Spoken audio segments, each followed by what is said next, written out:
ওয়ামাসালু কালিমাতিন খাবিসাতিন কাশাজারাতিন খাবিসা। আর নোংরা কথার উপমা হচ্ছে, দৃষ্টান্ত হচ্ছে কাশাজারাতিন খাবিসা, নিকৃষ্ট নোংরা গাছের মতো। নিকৃষ্ট গাছের মতো হচ্ছে নিকৃষ্ট কথা, যেগুলি খারাপ কথা, মন্দ কথা, সেগুলির উদাহরণ হচ্ছে নিকৃষ্ট গাছের মতো, খারাপ গাছের মতো।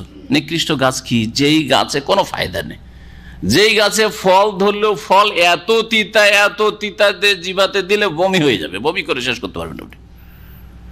তা হচ্ছে মাকালের ফল। হ্যাঁ, হানজাল আরবিতে বলা হয়। বলছেন আল্লাহ পাক রব্বুল আলামিন, তাহলে কালিমা খাবিসা কি জিনিস?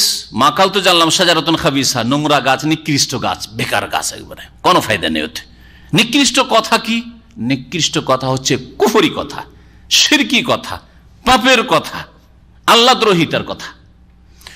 তো শিরক কুফরি কথা হচ্ছে এই তিতা ফলের মতো, মহা তিতা ফলের মতো। উজতুসাত মিন ফাওকিল আরদি, এই গাছ জমিনের ওপর থেকে উপড়িয়ে ফেলা হয়।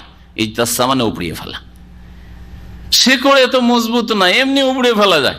আগাছার মতো, বিভিন্ন আগাছাগুলি যে ফসলের জমিতে হয়, ধানের জমিতে, গমের জমিতে, বুটের জমিতে, বিভিন্ন জমিতে হয়, দেখবেন এমনিতে হাত দিয়ে উপড়ানো যায়, হাত দিয়ে উপড়ানো যায় আগাছা, কোনো কাজের নয়, যেন সহজে উপড়ানো যায়। উজতুসাত মিন ফাওকিল আরদ, এই মাকাল গাছ আর এইরকমই যেগুলি বেকার গাছ, কোনো ফায়দার গাছ নাই, সেগুলি জমিনের উপর থেকে উপড়ে ফেলা সম্ভব হয়। মা লাহা মিন কারার, এইরকম গাছের কোনো স্থায়িত্ব থাকে না, স্থায়িত্ব থাকে না।